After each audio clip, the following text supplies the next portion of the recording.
Well, it is 5:30 and we might as well begin. Our second Planning Commission meeting of the month of March on the 23rd. I will apologize in advance for my cold, so I will be coughing every 32 seconds. So I apologize for that. We will begin with a prayer by Maria Winden, following which Deborah Jensen will lead us in the Pledge of Allegiance. Maria. Our dear Heavenly Father, we are so very thankful to Thee to be able to be here today. We're grateful for the freedoms that we enjoy in this country, and I'm grateful that we're able to be gathered here to discuss these things on the agenda. Pray that Thou will bless us in this meeting with Thy Spirit and with a tone of civility. Pray that we'll be able to discuss all these items and accomplish all the things that we are here to do, and we ask these things in the name of Thy Son, Jesus Christ. Amen. Please rise.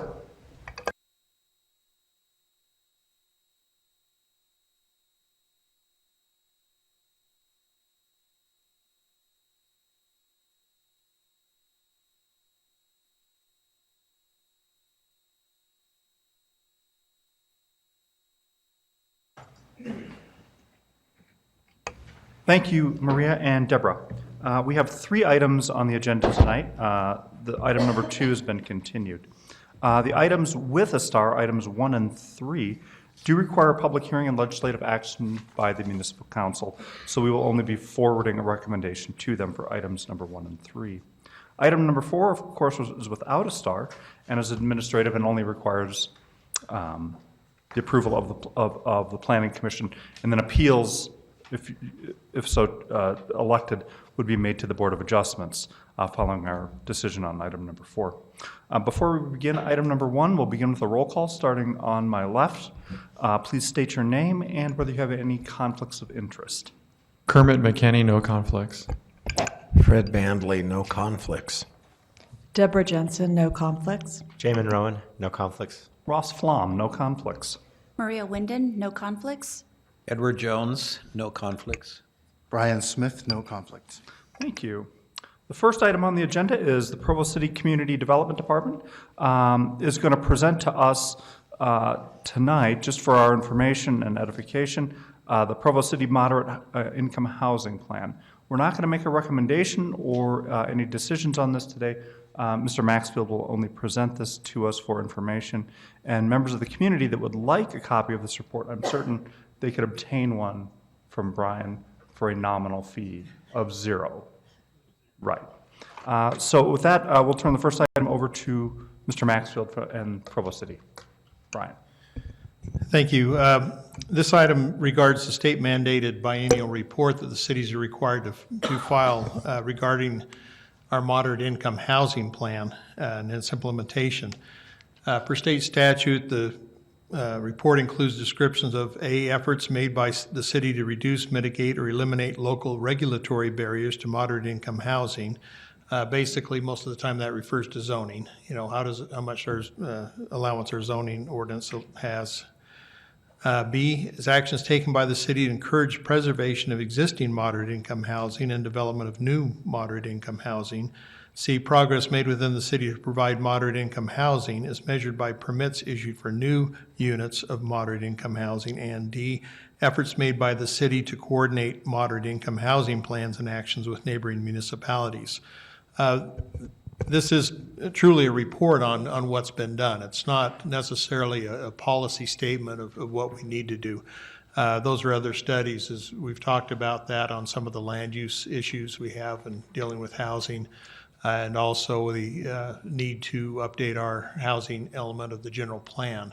Those are really separate items. They do interlock because of the nature of housing. The first thing, of course, is understanding what moderate income housing is, and the first section of this report goes over those areas. It's basically 80% of the median household income. It gets a little confusing because the federal government uses median family income rather than median household income. Median family is usually a little bit higher because there's so many singles that live in a household, it really drops that number down. And some of those numbers are given in there. But it gives various ways to measure that, the income that HUD uses through their programs of maximum payments and what they would do to provide subsidies or other assistance for moderate income and low income housing, mostly the low and low moderate income housing area. It gives the range of what each of those means in there. Basically, the low income being less than 80%, or well, 50 to 80% of the median income, very low, 30 to 50, and then below that would be, used to be referred to more as poverty, now it's like extremely low income. The thing to understand, those are all ratios. You know, it's based on a percentage of the median. And so you're always going to have somebody meeting that. Even if you're in the richest city in the country, you're going to have somebody that's moderate income. It may sound strange, but we saw an article today that was in San Jose. They 250,000 could be considered moderate income in that area. And so somebody making 250,000 a year. A lot of it depends on the area, you know, what your general income is, and also family size and other factors go into to determine what those are. It makes it very difficult just to say we can count exactly what's moderate income housing, because it really depends on what a person can afford even at different income levels. And then, you know, several other factors go into that, like I said, with family size and some other things. And so it's really hard to say we have 40% of our housing as moderate income. Again, that's 80% of the median, you know, would be kind of an equivalent ratio. The report goes on as it talks about these things, the efforts we made with the zoning allowances we have. It talks about the new units that have been constructed within the last 2 years. And I think as you can see, it's listed here as a housing plan for 2016, 2017. It's actually a report on what's been done in 2014 and 2015. And so we'll get that on your next agenda, so it reads that way. But in many ways, it's a hindsight more than it is a foresight kind of a report. It does have the idea that here's where we are now, so it can give you clues as to maybe where we need to go. Overall, Provo is very much ahead of the curve on providing moderate income housing over most cities along the Wasatch Front. We have a variety of zoning ordinances that allow higher densities than you're going to find in almost every other city. We have, you know, just the mix of different types we provided and are working to provide throughout the city, and I think in most everything we do.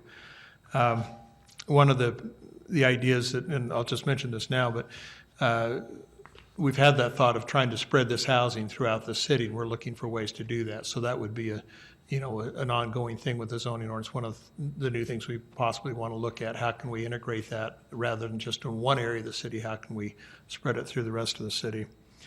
So it talks about the progress we've made, again, with the principally new building permits. And then the D one's probably the shortest one you'll see. It's what our efforts are. We coordinate all of our efforts with the consortium of most of the Utah County cities. So everything's kind of cooperated that way. And most of that's for federal funding. Now, it gets very confusing. There's a glossary at the back of this we put in just to clarify a lot of the terms. But it gets very confusing because you talk about median household income, median family income, HUD median family income, and all these other things. And so probably if we have any discussions, sometimes you have to pull back to those points, and we'll try and do that because sometimes it does make a difference, other times it doesn't.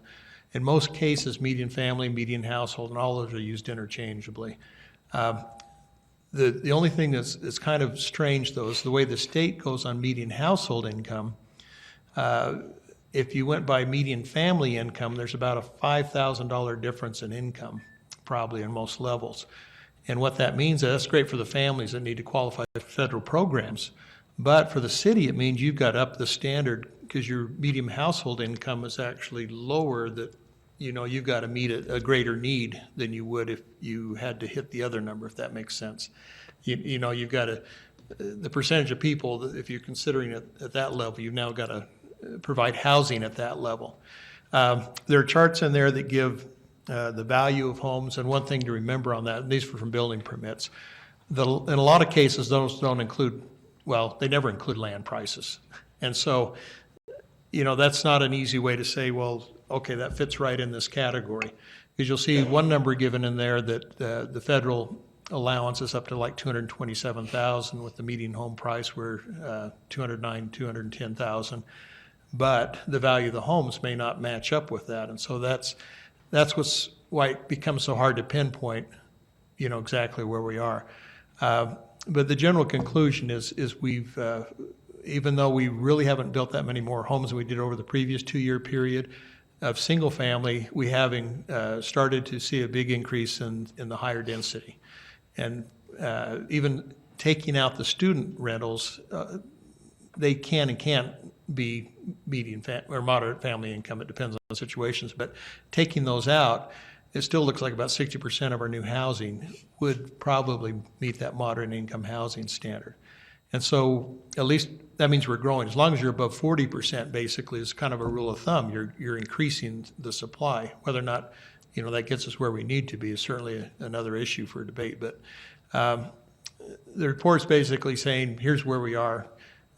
It'll give us a basis to look to where we need to go in some of these other reports to meet these standards. It really, even though it kind of mentions the very low incomes and the others, that's not really a requirement of this report to address those. We have several other reports that are kind of referred to: the analysis of impediments to fair housing choice, the Utah Valley Consortium Housing Needs Assessment, and then the 5-year consolidated plan, 2015 through 2020. All those are prepared really for federal requirements for different housing monies or for block grant monies and other things. But they do get into a good analysis. The only other caveat I want to mention is as we looked through those and looked at our building permits, numbers did not match.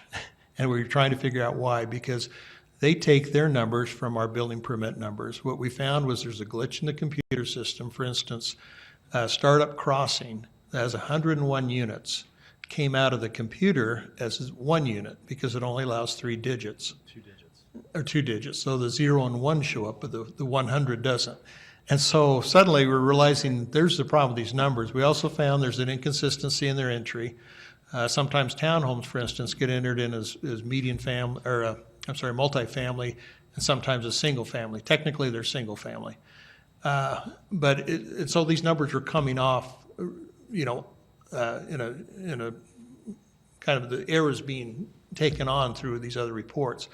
One of the things we think is very necessary as we go on with our housing studies, we really establish a firm base number and pull that methodology much tighter as to how we qualify different unit types and really match them up, because that's really only give us our true measurement if we really have those set up from the start. So that's basically what's in the report. We'll give you a couple of weeks even 3 weeks to look at it, I guess, but see if there are any questions, any directions you want to give us from that report, or even if it's not included in this report, it may help you formulate direction for the housing plans that come out. Thank you, Mr. Maxfield. Mr. Pepperoni, you had a question. So just to be clear, it's really not a moderate income housing plan for 2016-2017. It's a moderate income housing report for what happened in 2014 and 2015. Correct. Just wanted to be clear on that. Thank you. So we'll see this on the agenda in Your first meeting in April. First meeting in April. If members of the community would like a copy of this report, how would they access that? They can contact me at the planning office. I'll be happy to either send them a PDF of the report or print one off for them. Thank you. Any questions or comments from members of the Planning Commission for Mr. Maxfield on this discussion? Any neighborhood chairs or members of the community that would like to be heard on this item? Not seeing a huge rush, we will move forward with item number 3. Item number 2, again, has been continued. Excuse me. Item number 3, Mr. Brian Dabb requests an ordinance text amendment to section 14.34.500. Again, my apologies, to allow a 6-foot solid fencing within the front setback in the residential zones, and this does have citywide impact. And Mr. Mills will present this for the city. Mr. Mills. Thank you very much. I wanted to go to the language of this.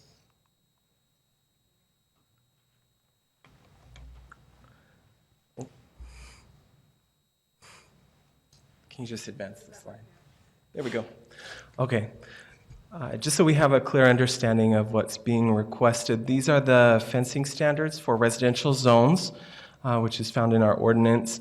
The applicant is requesting to add a paragraph at the end, a slight modification to H, and then to add J, which reads that park strips in residential zones where a park strip that is maintained by the adjoining property owners divides the street curb and city sidewalk. The width of the park strip, excluding sidewalk width, may be deducted from the required front yard perimeter for front side yard fencing requirements only, provided it does not extend into the clear vision area of a corner lot as defined by section 14.34.100. So just to kind of give an explanation of what is being requested, when you have a property owner that owns a home with a park strip in the front of their home, they would be able, the request is to be able to deduct the width of that park strip from their front yard requirement. So if it's a 7-foot park strip, then they could apply that to their 20-foot standard 20-foot front yard requirement. There are many different park strip widths within our city, some very small, some as large as 20 feet. So that applicant could then apply that and then move their fence forward. So just to give a couple more matters of clarification, in the staff report we noted that solid walls, fences, or hedges which are sight obscuring, meaning that you can't see through them, those are already permitted to extend into the required front yard, but they cannot be above 3 feet in height. Also, walls, fences, or hedges which are not sight obscuring, meaning that you can see through them 50% or more, those are allowed into the front setback.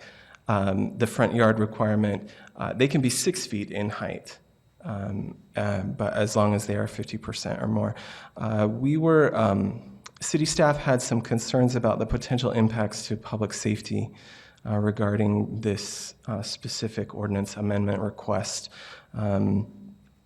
We felt that there could likely be unintended consequences that would not be advantageous to the city or to residents and things like that.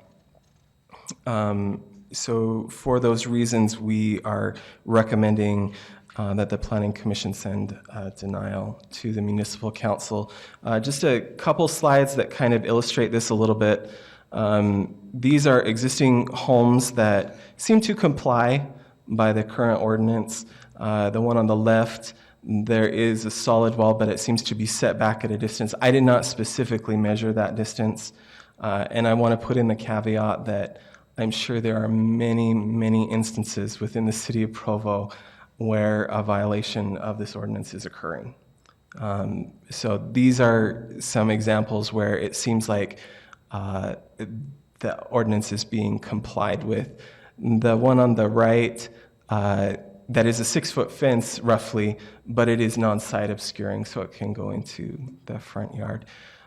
These are photographs of the applicant's specific property, and again, I just want to emphasize that it's not meant to specifically target one property, because I'm sure there are many instances within our city where this occurs, but this actually gives an example of what would be what this ordinance would allow, because it has already been constructed. This solid wall extends into the front yard setback, and because the park strip along Center Street where this property is located is approximately 20 feet wide, this ordinance amendment would allow this type of solid wall in that front yard setback.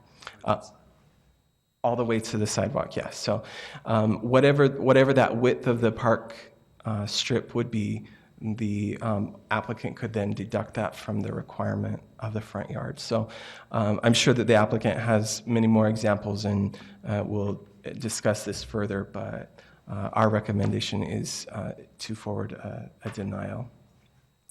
Thank you. Thank you, Mr. Mills. Are there questions for staff from members of the Planning Commission? Mr. McKinney? Thank you, Mr. Chair. Question for you. Why was this not dealt with at the variance level, or was it a variance applied through the Board of Adjustments, and just any curiosity with any background associated with that? Perhaps the applicant could answer that question a little bit better of the entire history. I wasn't aware of a variance that was applied for. Okay. This would, amending the ordinance would allow, essentially the same effect, but rather than specific to the property, it would apply to other properties within the city. Okay, thanks. Other questions for staff from members of the commission? Seeing none, is the applicant here? And we would invite the applicant to come forward and just say whatever you would care to share with us. Oh. And again, state your name, too, for the record.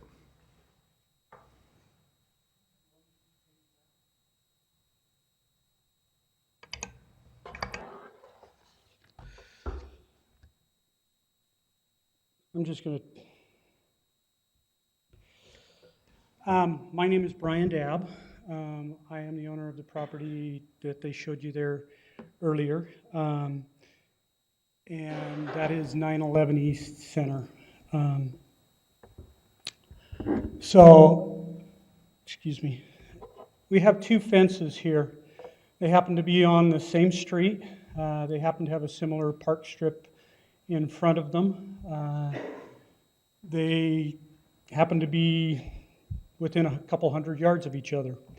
But without a lot more information, it's really tough to see why one would be permitted and the other one is not.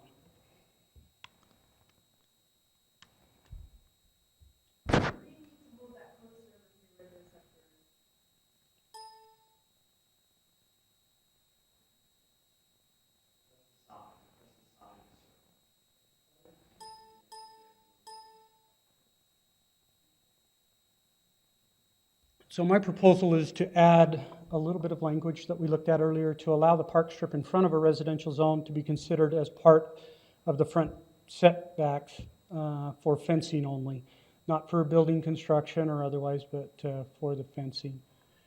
So the only stated purpose in the ordinance, the fencing ordinance that is, it states a fence shall not create a sight distance hazard to vehicular or pedestrian traffic. My proposed text that we would insert would allow instances meeting this purpose and not conflicting with the other standards in the fencing ordinance to be allowed by the ordinance. So the current ordinance already allows all of the conditions that would be permitted under this text. Here are a couple of examples. These are both permitted uses of fencing that come to or immediately near a sidewalk. The first one you see on your left happens to be a lot that has double frontage, or it means that it has an address that faces a different street than the one that you're seeing here. The second one, if you look in the distance, you can see a street intersection here. This fence is now the rear yard of a home that faces that street, and therefore it is allowed or permitted. So going back to the first picture, the one on the left is allowed by ordinance because the address is not on that street. But the one on your right is disallowed and is in violation of the ordinance. That fence would need to be cut down to 3 feet in height for a distance 20 feet back. There are hundreds of these examples. This happens to be one of them where the city participated in the fence being installed as part of the extension of Seven Peaks Boulevard as it was extended from Center Street to 300 South. So there's a ton of confusion. As I kind of went around and looked at what the ordinance meant and what it meant to individual homeowners, we found 100 examples of violations. The ordinance reads that it requires 20 feet front yard setback lowered to 3 feet. On a corner lot, there is also the requirement that there is a 25-foot vision triangle. But where is that measured from? Is it measured out here at the back of the curb? Is it measured here at the back of, or the front of the walk? Or is it back here at the property line? A closer reading of the ordinance would probably lead most people to believe it's back here at the property line. However, under current development standards, a lot of time that property line is now coming in front of the sidewalk. Here are two examples that are current violations that would be permitted under the text amendment that I'm proposing. This fence would have to be cut back to 3 foot height, back here to 20 feet to be in compliance with the ordinance. But under the text amendment, the combined 20 feet or more that exist there would allow that to be a permissible use. It meets the demand of the ordinance, which says that vehicular and pedestrian traffic are not hindered. These two examples are examples where current violations would still be a violation. The text amendment may help them somewhat, but it would not permit the existing situation. This situation, we've got a 5-foot planter strip, a sidewalk, but this hedge would need to be trimmed to a 3-foot height, another 15 feet back. This situation, a 3-foot planter strip and 2 feet back of walk, still demand another 15 feet pushed back under the amendment proposed, but under the current situation, that fence would have to come down all the way back to the house. So, why do we want to amend the ordinance? This is the offending fence that brought me here. As you can see, pedestrian traffic, free-flowing, vehicular traffic is not impeded at all. The bushes here, which would also be a violation of the ordinance, obviously, but they were not cited when the fence was cited. The placement of this fence might be allowed under several existing conditions if this lot were facing 900 East rather than center, if it were a double frontage lot, if it had a grade elevation difference that was greater. Those are all exceptions to the ordinance now that allow this to occur now. I would just put forth that a reasonable change to any ordinance granting an equal property right to someone who does not currently enjoy that same right should be a benefit that should be granted. The fencing standards already make numerous exceptions. The text amendment doesn't grant any right that's not already enjoyed by another property owner, and no additional burden is placed on the city, its staff, or the public by allowing the amendment. We have a few people here probably to speak to this issue, but just one last thing. As I tried to understand this better, I approached the city and asked a couple different times, so for instance, the fence that was installed on Seven Peaks Boulevard. It's an obvious violation of the ordinance, but city staff's response was, well, as a city, we don't have to comply with our own ordinance. I would say, that that's a tough burden to apply to a resident where they say, you know, go ahead and make sure you comply, but we don't necessarily have to. When I asked if a variance was an option, the question that Mr. McKinney asked, I was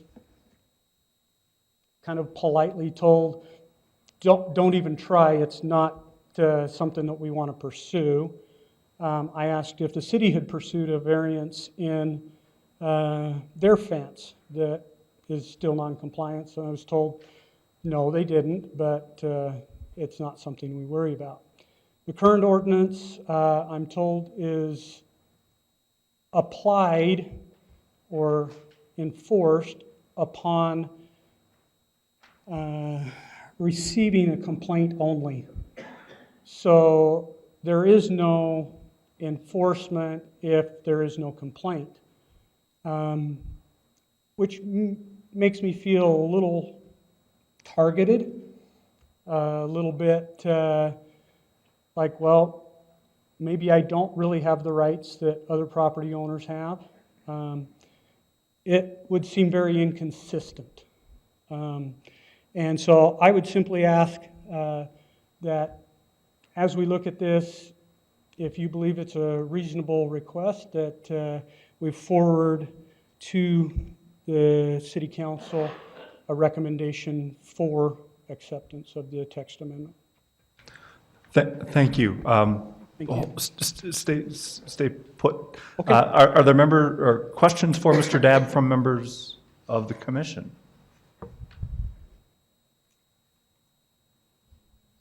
None?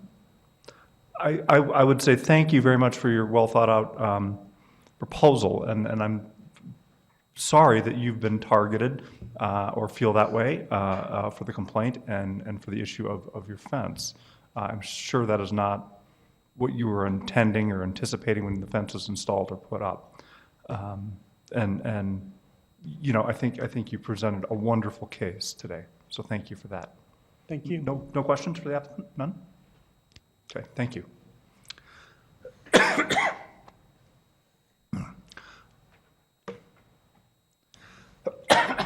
Sorry. Is a neighborhood chair present that would like to speak on this issue? No? Are there members of the community that would like to speak or to be heard on this issue? If so, please come forward and state your name for the record. And Justin Zyrus, just a resident, local community here. I just wanted to voice my support for the amendment. I think it's a reasonable request, and just voicing my support. thank you. Other members of the community that would like to be heard on this or to speak?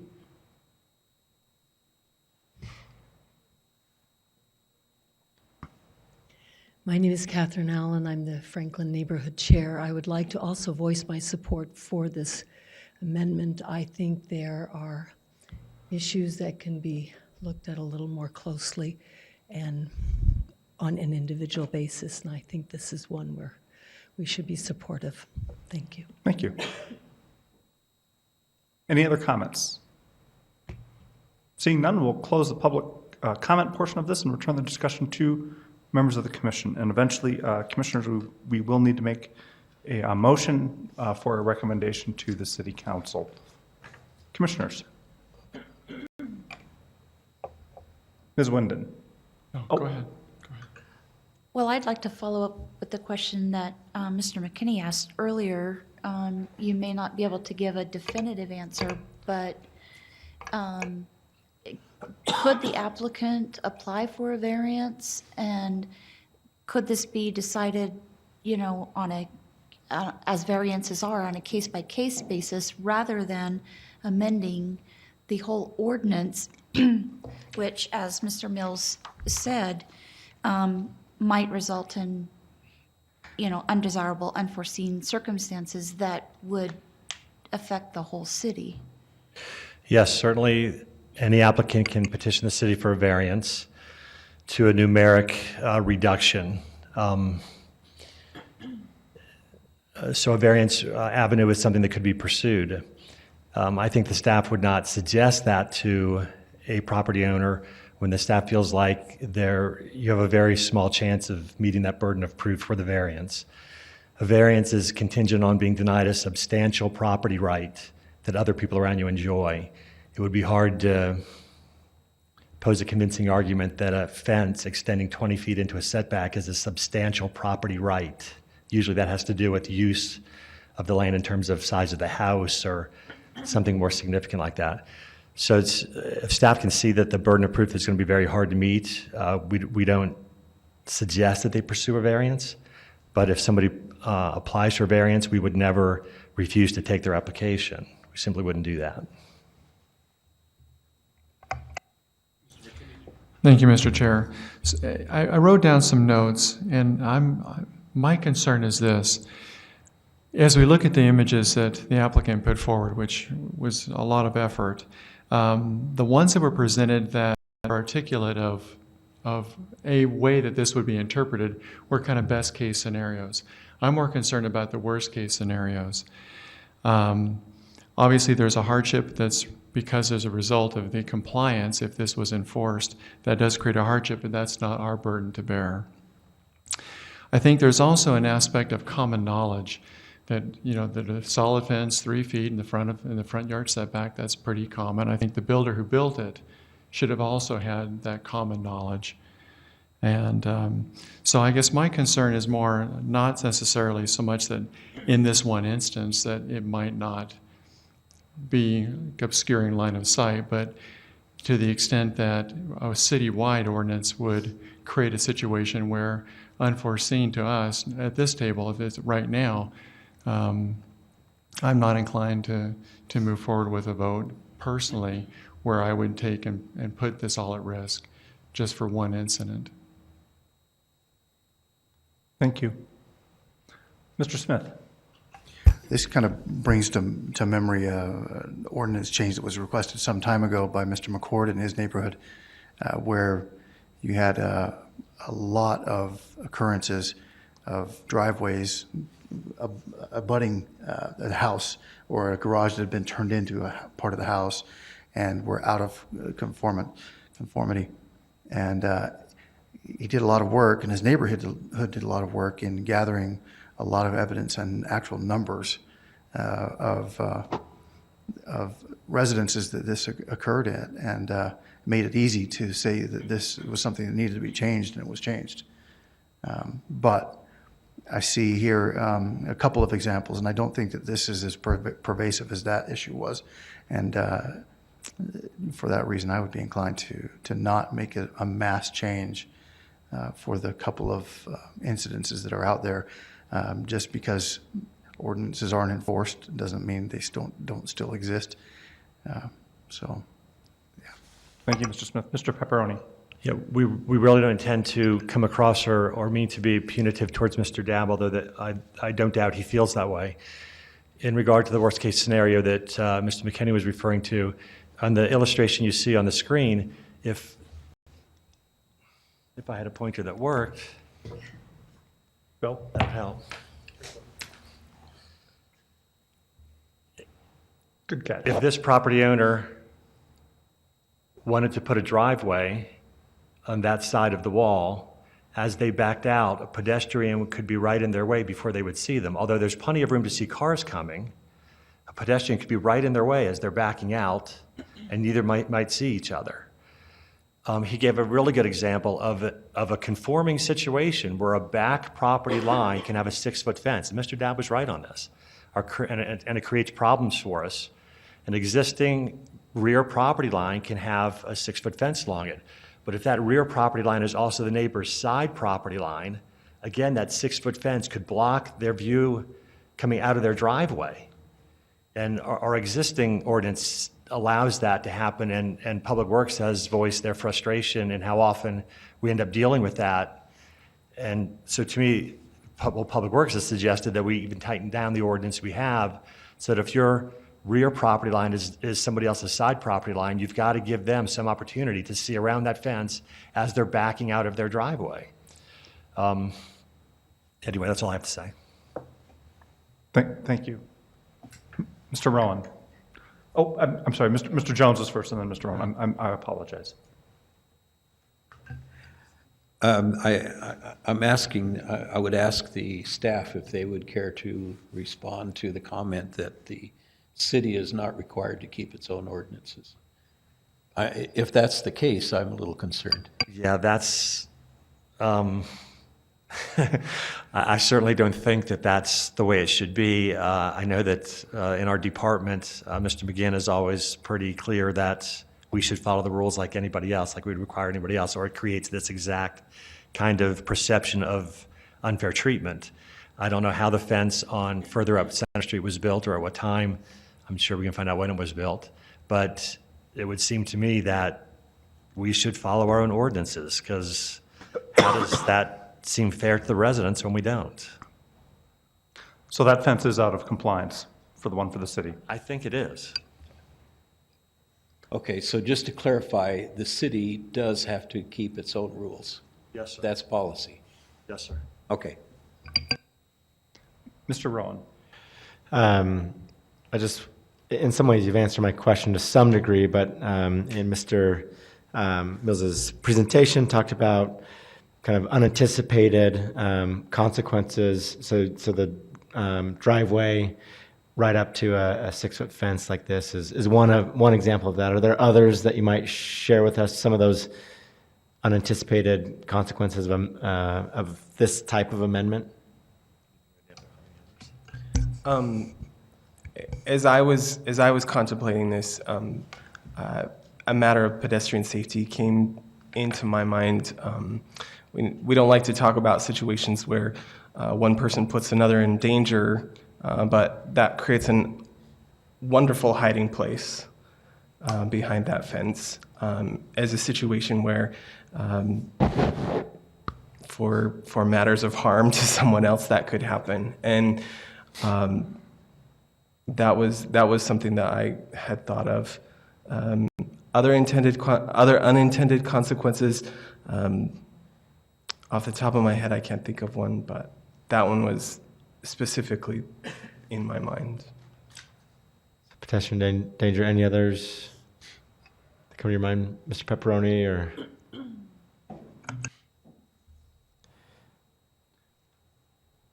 Mr. Bandley? Thank you, Mr. Chair. A couple of thoughts. I think the logic for the original ordinance is still in play. For me, there's a principle, and the principle is safety, either to vehicles or pedestrians or bicyclists. So I'm not inclined to vote for something that would change that principle. I do acknowledge that there seems to be an enforcement issue, and it sounds a little bit arbitrary in some cases. Also just want to be on record recognizing, as a property owner, that we're required to invest and maintain this strip of property between the street and the sidewalk. Generally, I think the property owner is on the hook for maintaining that according to rules or codes, but we don't necessarily garner a benefit from that. It can be burdensome in some cases, and you can argue what the benefit might be to the property owner. But I'm still, I think, in favor of leaving the ordinance where it is and going back to a variance and saying, based on a principle, is there a safety issue on a case-by-case basis, or does it still exist, or has it been mitigated in some way? Anyway, I'm inclined to leave the ordinance the way it is. Thank you, Mr. Bandley. Other comments? Yes, Mr. Jones. I wonder if staff could clarify the simplification that I'm making. It would appear that you have the problem with the pedestrian safety and traffic safety on a corner lot, and the fence would comply if it's a corner lot, where the rear fence is also someone's side yard. So that complies, but it presents a problem. So by allowing this amendment, we're just creating more of those problems. Is that an oversimplification, or is that incorrect?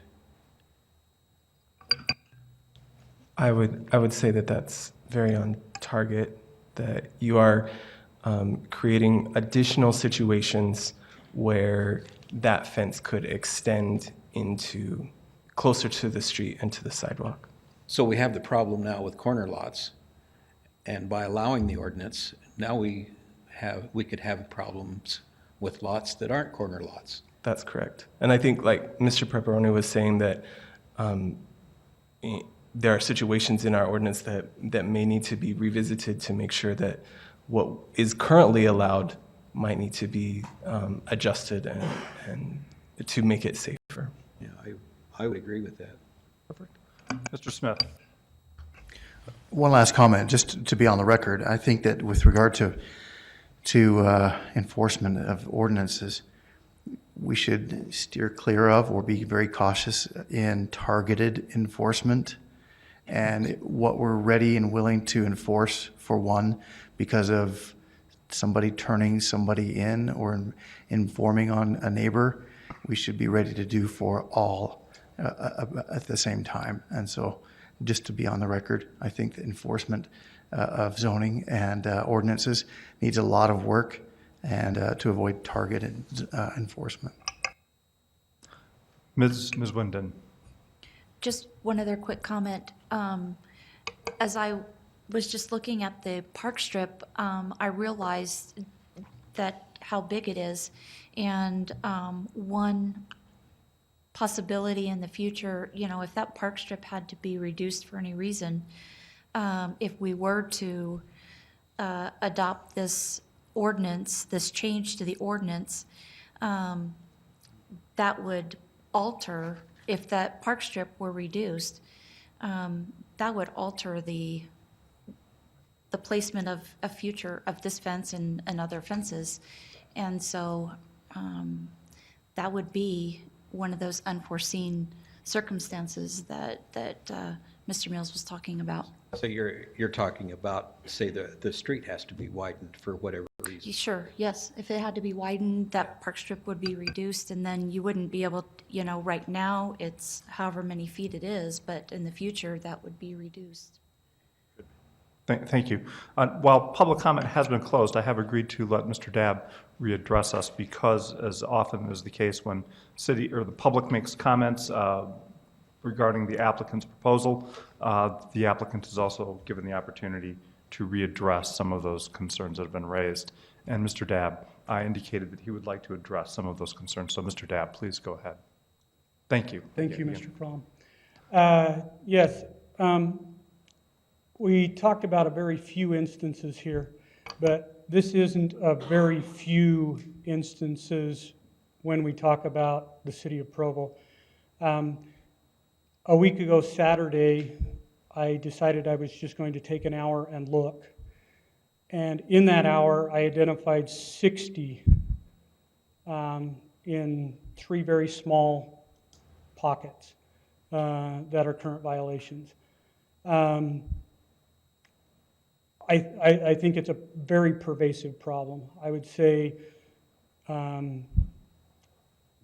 anyhow, that point there. The second is, I think, if the climate changes, Mr. Pepperoni's discussion of whether or not the neighbor wanted to put a driveway in, I think those things could be adjusted at that time, or Mrs. Winden's comment that if the street needed to be widened. We're seeing that even this next week as the 3rd South gets started. There's going to be a lot of fences moved with that project. And, I think as things change, things can change. If staff and the community decide that an ordinance should be put forth to state that a rear yard can no longer, back up against a driveway, if that's the consensus, I would say, there's going to be a lot of enforcement issues, but maybe, we ought to look at some of those things if they are truly concerns. Here, I'm trying to address a couple of things. One, the current ordinance doesn't enumerate other things. It simply states that, okay, our ideal is to promote vehicular and pedestrian traffic. I think we're still doing that.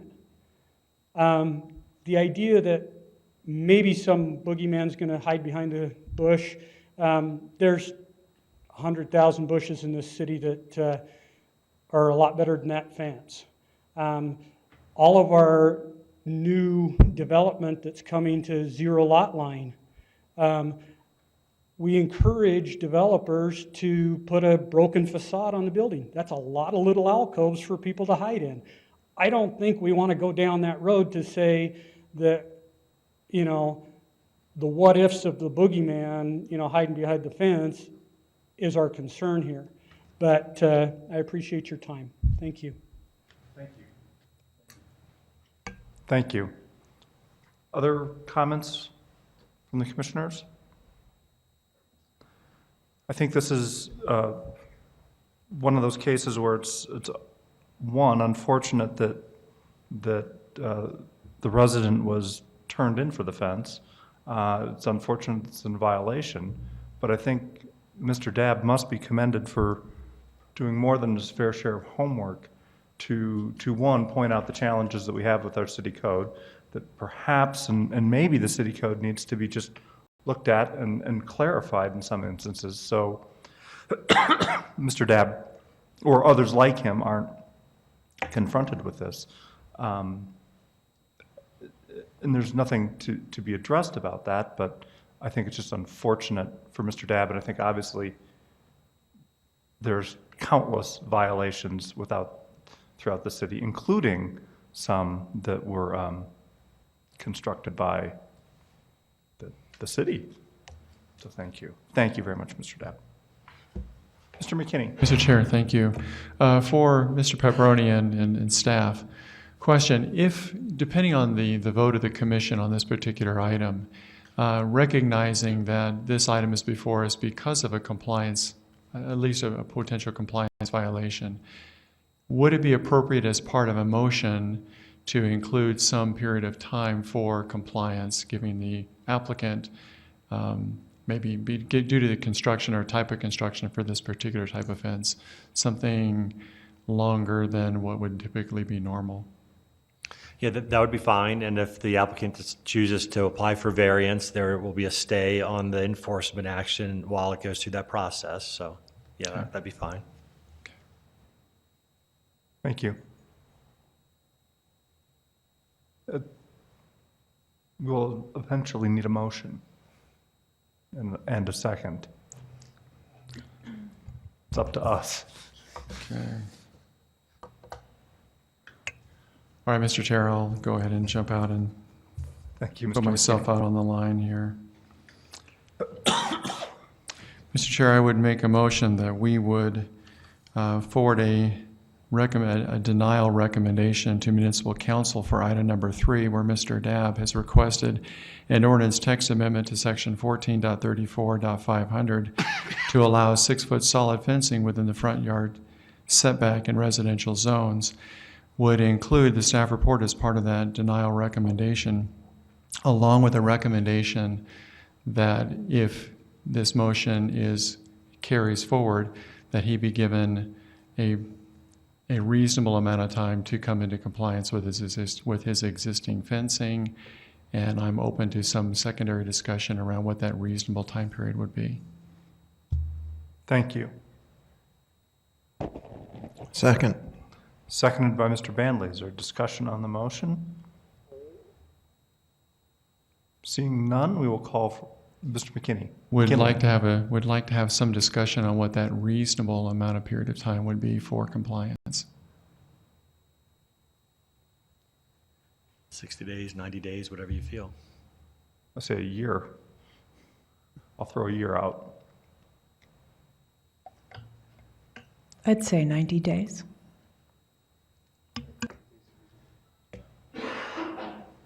90 days? Is that what you thought? I mean, it's your motion. What would you like to include in it? So you said a year. How about if we were to make it 6 months? I'm okay with that. So I would amend my motion to add 6 months to come into compliance with that ordinance. Mr. Bentley, does your second still stand? Second stands. Okay. Are we clear on the motion in the second? Just a comment on that, maybe for the applicant, that this number is not doctrine, I don't think yet. It's merely a recommendation. To the city council. Right. They could then proffer to the ordinance or to the ombudsman or whoever it is that does that, just so you understand that. So we're recommending denial for the citywide text amendment, including the staff report and all that. But we are recommending a 6-month window to Come into compliance. which would begin after the application for the variance is ended, because there's a stay during that period if the applicant applies for a variance. Yeah, I would just hope that that it's clear that what we're not suggesting is that you wait 6 months and then go apply for your variance. Correct. Thank you. Any other discussion? All those in favor of forwarding a recommendation of denial on this item, please indicate by saying aye. Aye. Those opposed? Motion is unanimous in forwarding a negative recommendation to the city council. And of course, Mr. Dabb, you may appear and make your case to the city council, and ours is only a recommendation. Thank you.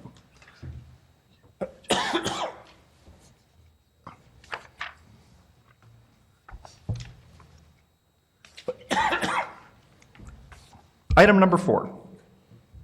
Alan Paulson, agent for Provo Station Residencies, requests a project plan approval for a 21,000 square foot, 24-unit multifamily dwelling on .68 acres located at 534 South University Avenue in the ITOD Interim Transit-Oriented Development Zone in the Central Business District. And Josh will be presenting this item to us. Mr. Yost. Thank you. First, as you mentioned, this project is located on the corner of 500 South and University Avenue on the property highlighted on this map. The property is currently occupied by a small commercial business building on the northeast corner of the property. Some additional buildings have been demolished surrounding that building to prepare for the construction of this multifamily residential project, which will surround the office building, as you will see in the site plan. To begin, I'd just like to go over the basic facts and characteristics of the project. There are 24 residences in the project, as explained in the item description. The complete site, including the office use, requires 36 parking stalls, and 44 spaces are provided in the current design. 5,925 square feet of recreational amenity space is required by the zone, and the applicant has provided over 7,500 square feet. 280 square feet of parking landscaping is required, and 655 square feet has been provided. And the project as proposed meets all of the other applicable requirements of the ITOD zone, our off-street parking standards, and our development landscaping standards. This is a character rendering of the property at the upper left, looking from the northwest corner of the project from a vantage point on the north side of 500 South.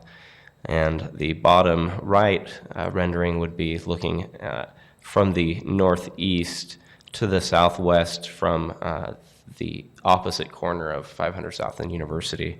So you can see the existing office building and the proposed residential project surrounding that office building with 4 stories. The majority of the ground floor of that building is parking for the residences, and then in the frontage on 500 South is amenity and office space for the residences, meeting our requirements for that habitable floor depth in that location.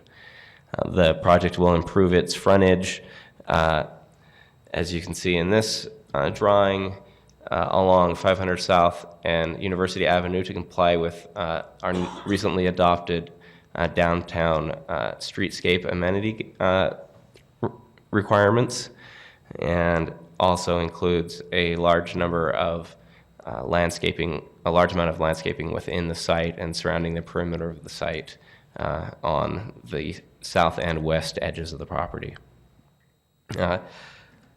Staff has reviewed the project and its compliance both with the specific requirements of the zone and those other elements noted previously, and have reviewed its compliance with the vision and intent of our general plan and our downtown master plan, and find that it will be that it meets all of those vision and intent statements included in those documents, and we feel that it'll be a good project, bringing additional residential density to that area where we're seeing continued interest and desire for living and a variety of services in that area.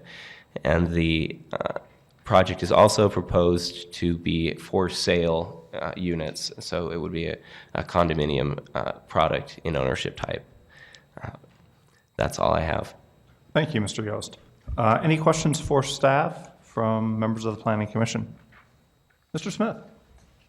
If you could go back to the very first slide, I believe, is that building then that's there currently on the corner Yes. staying there? Yes, 'Cause that they building did a lot of remains. work to it. It looks really nice. Yes. Okay, good. So then this is just built around the Correct. sides of that. Okay, perfect. Yes. Thanks. So in this picture, it's this corner remains, and then the new building surrounds it. Other questions for city staff from members of the commission? Ms. Winden. Is there any future plan to put a light at 500 South? I'm just wondering, I mean, there's only 24 units, but just wondering where the traffic's going to go. That's a tricky intersection, so I'm just wondering if they're going to be funneled out to Freedom. It's just that, Especially when there's a train stop. yeah, it's tricky, whether you're going over the viaduct or trying to turn left onto University. I'm David Day with Provo City Public Works. There's no signal planned for right there.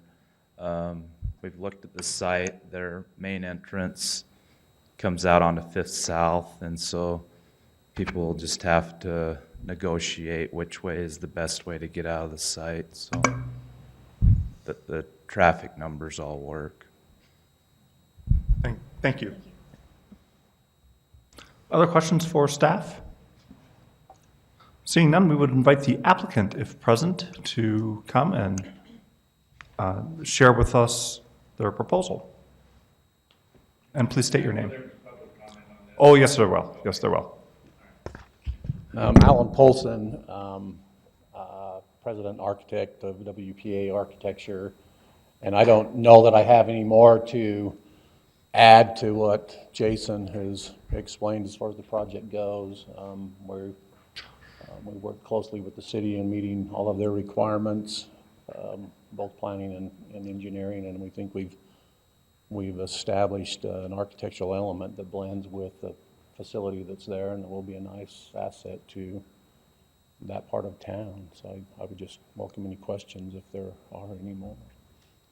Questions for the applicant? How many bedrooms are these going to be? 22 units will be 2-bedroom units, and then there's 2 units that are single bedroom units. Thank you.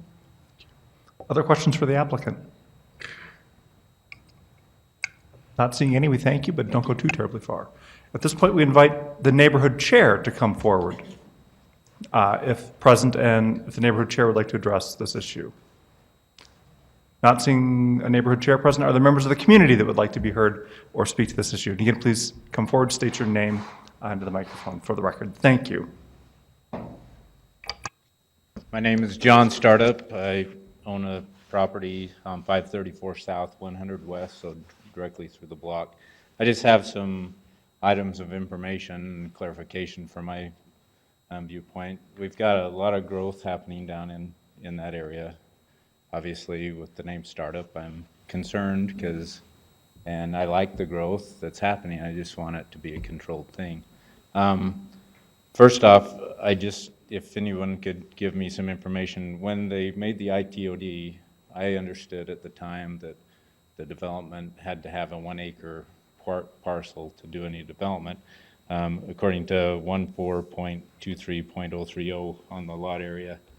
It looks like that was erected in 2009 and then maybe amended in 2015. I mean, so it was amended to the 20,000. And how did they come up with that number? Because that's not even a half acre. Do you know? It's approximately half an acre. Well, it's just under a half acre, but so what was the process that transpired when they made that change? Do you know?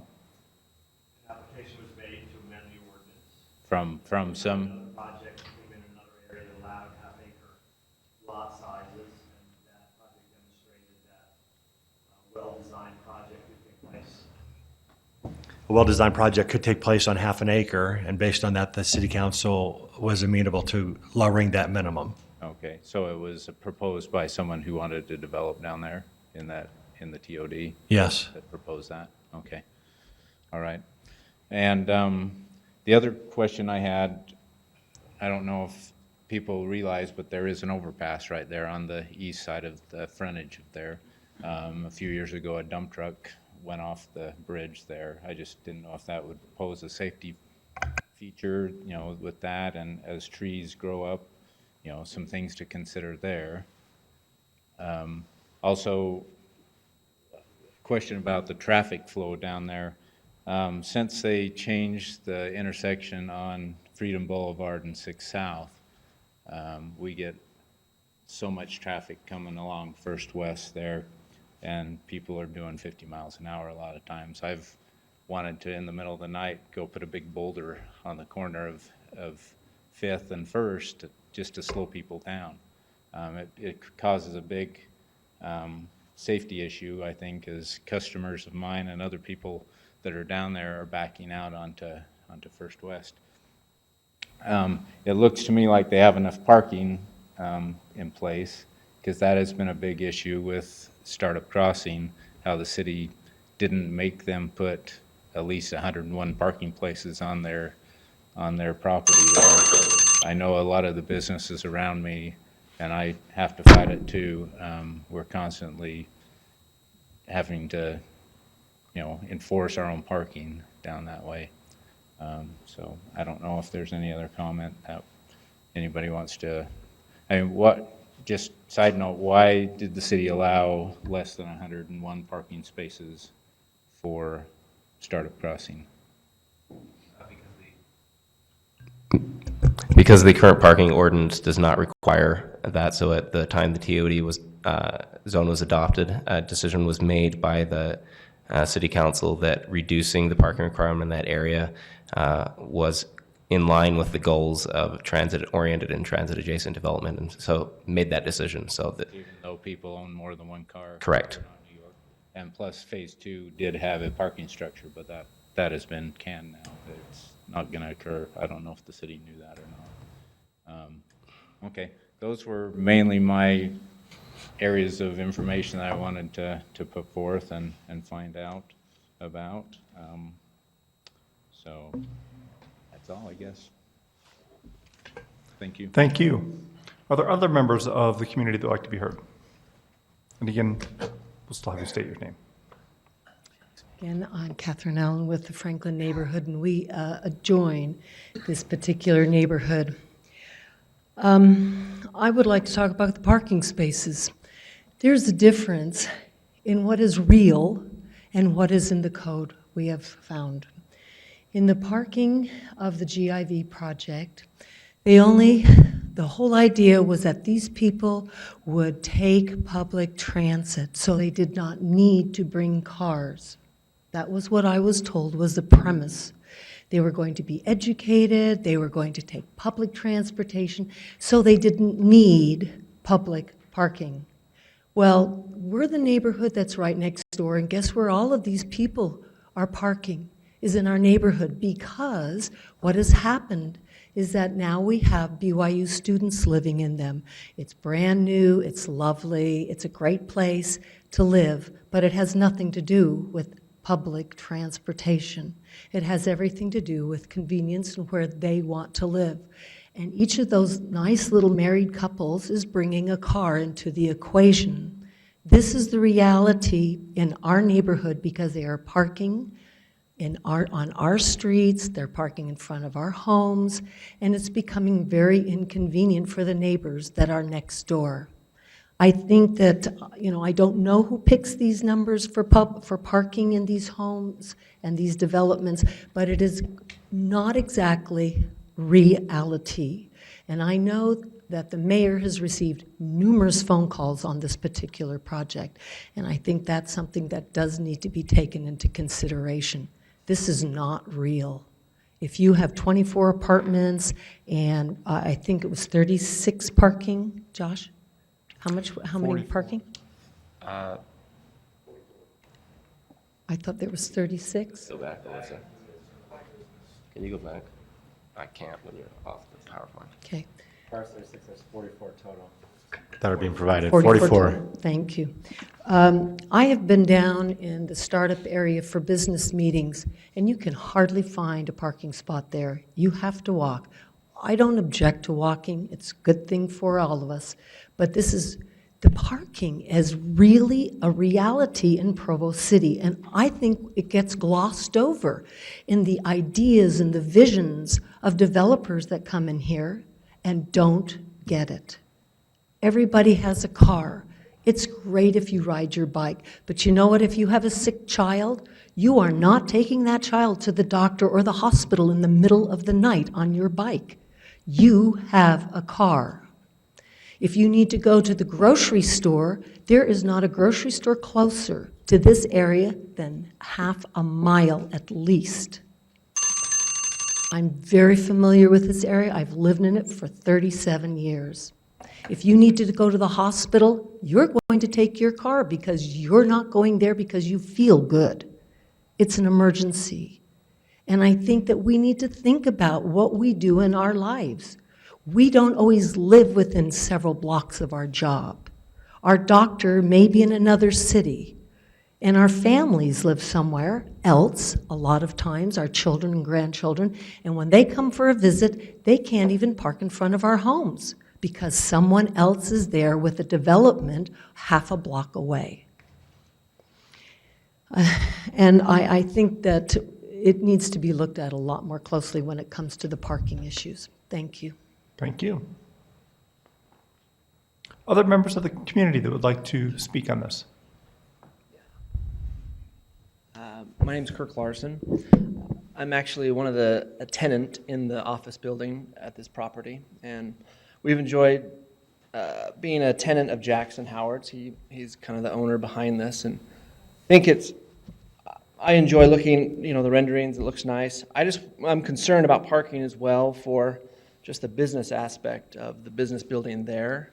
Has that been taken into account versus the residents?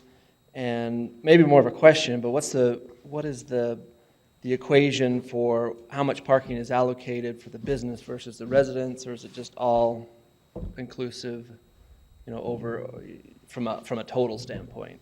The allocation of specific spots on the property is the responsibility of the property owner, but the total parking required for the project does count both the office space and the residential space together. So this 36 required parking stalls is for both the residential and the office building.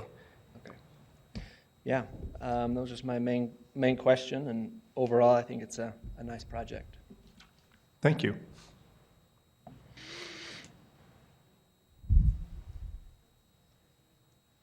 Again, John Startup's my name. Just a question on parking as a business owner. What rights do we have on the parking in front of our building as far as towing and Unfortunately, none. So since it's city property, we cannot enforce that? Correct. Is there a way to enforce it? No. By calling the city and having them come and tag No. cars?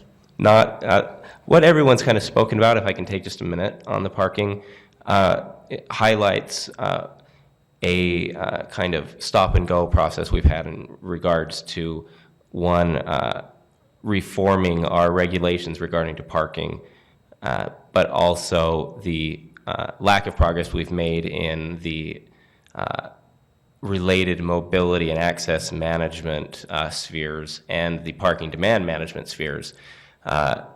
What really needs to happen in order to alleviate some of the what have been highlighted as kind of negative externalities of reducing parking requirements that sometimes push the market is that we really need a robust enforcement, residential parking permit program, and even commercial parking time limits or on-street metering to address the concerns of businesses and residents. The city is in receipt of and is internally reviewing a strategic parking plan from a consultant team that some of you met with probably about a year and a half ago.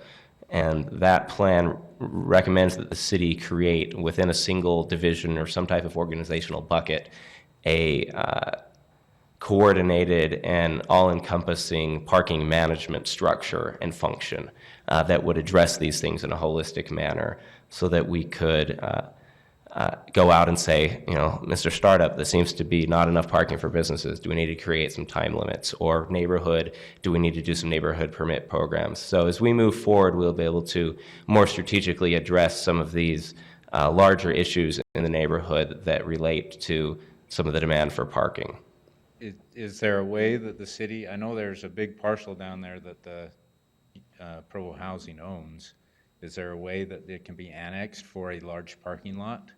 That's entirely a possibility, but those implementation and kind of strategic measures will be moved into as we get a larger, or after we complete the process of investigating the creation of kind of a parking management and planning function. That would be that division or that organization's responsibility to see if there was any appropriate public investments that could be made or were necessary to handle parking in that kind of area. You pay a lot of money to have a consulting firm to come and tell the Provo City organization what they've had a problem with for 50 plus years. Exactly. And that's sad. That proposing solutions to those problems, though. It's about them proposing solutions to those problems So that we've never used You before. could probably get a bunch of us business owners together, and we wouldn't charge you hundreds of thousands of dollars to tell you what you need to know. But if you can come and tell our city council the same thing, and that you need the resources and the representation and the help of a coordinated parking management function within the city, that will help all of us move towards a reality where we can deal with these things. Because right now it's 5% of 20 people's job, and it needs to be 100% of one person's job. So please bring these concerns back and participate in the discussion as we talk about parking more so that we can come up with the type of solutions that really meet your needs. Okay, I just want to say I second what the Franklin Neighborhood Chairperson said, and also what a fellow business person down in our area said. Thank you. Absolutely. Thank you. Thank you. Mr. Pepperoni, you had a comment? Well, I was just going to say that there are businesses down there that have changed use and changed type of business over the years, and they've taken full advantage of the parking breaks that the ordinance permits because they don't have enough on-site parking for the amount of square footage their building has. So we have businesses down there taking advantage of those same parking opportunities and parking reductions that are being complained about. So it's not just residential that's causing demand, it's businesses down there too. Lovely. Other questions or any comments from members of the public on this? Seeing none, we will close the public comment portion and return the discussion to members of the Planning Commission, at the conclusion of which we will need to make a motion and a recommendation for this item.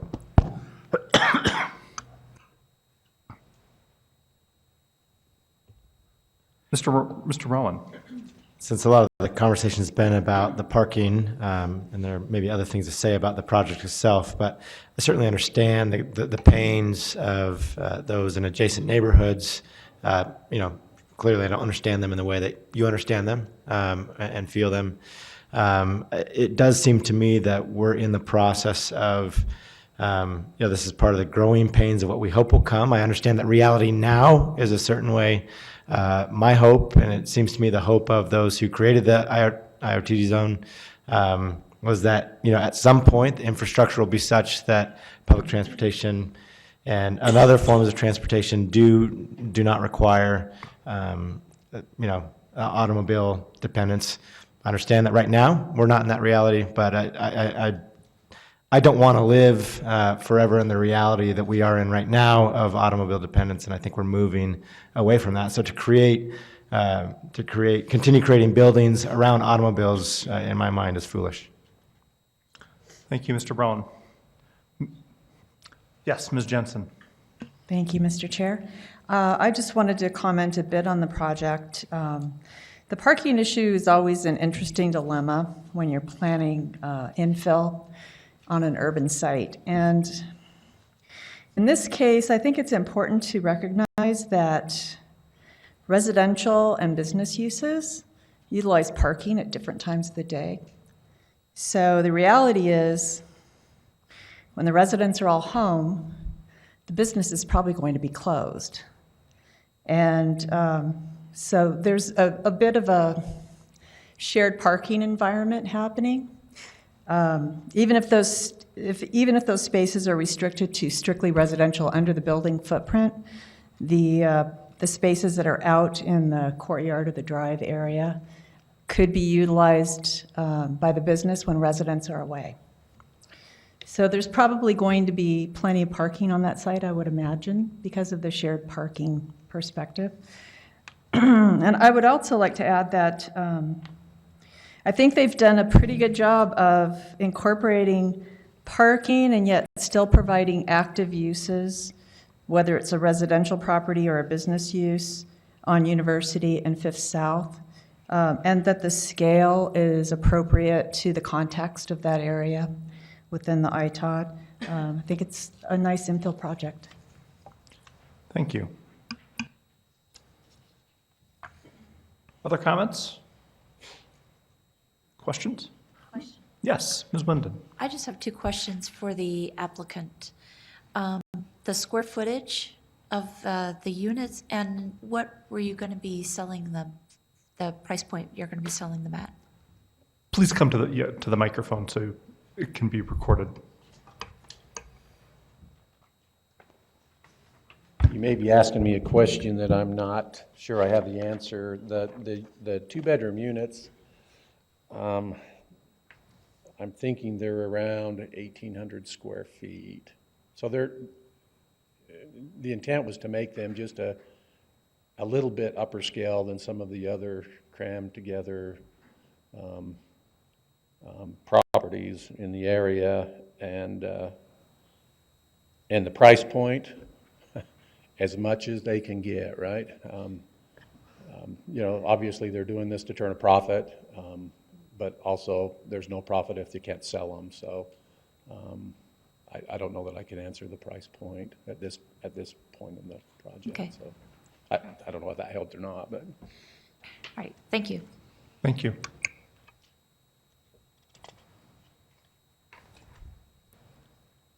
My name is Jackson Howard. I'm the general partner in Argonaut. Argonaut is a family partnership. I'm a minority holder. My children own the rest. And as you can see, I'm not a long timer for this world, but I grew up on Fifth South, and 369 West Fifth South is where I grew up as a major part of my life.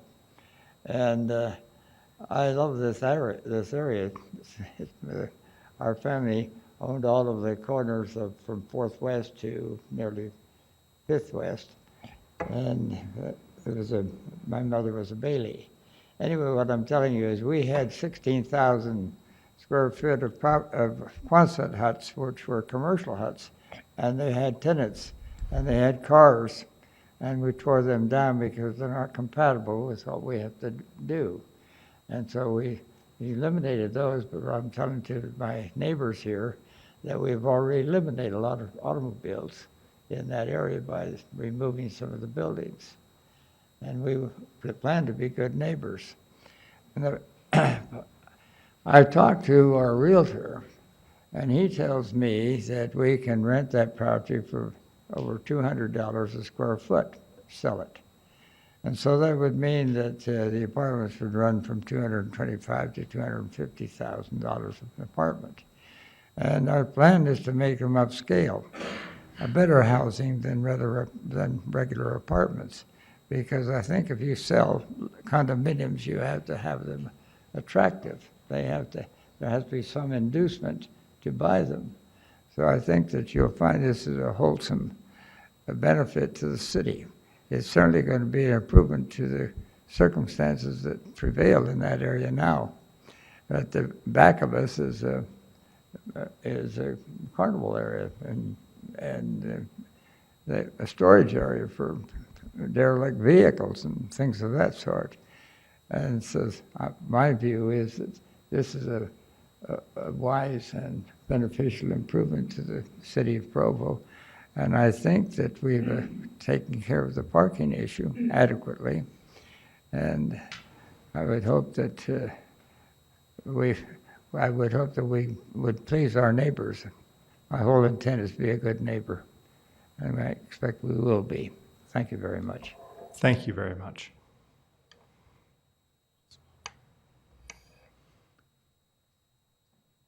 Other comments from members of the commission? So 2 bedrooms and 800 square feet would be way bigger than anything we've seen in 63 East, Startup, the GIVE project, or Cowboy Partners across the street, Liberty Place. That's significantly larger than any of those buildings. Thank you.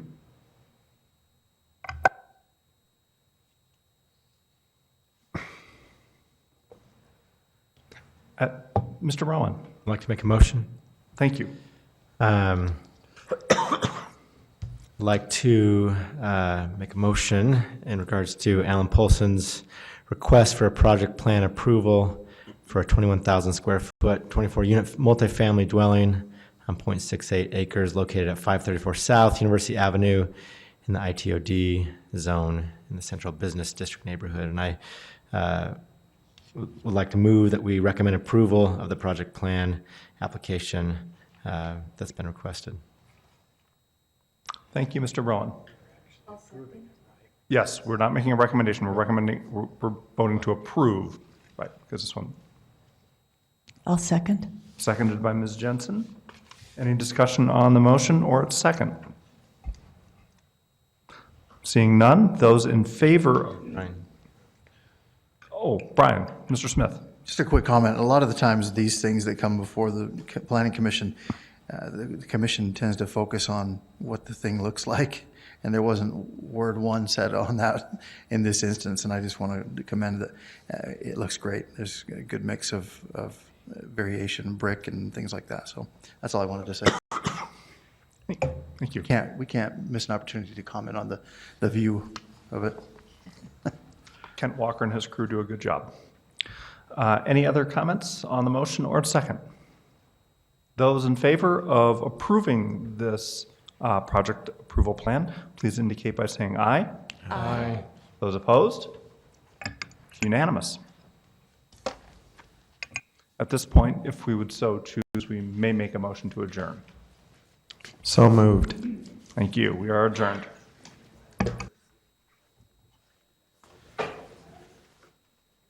Good times.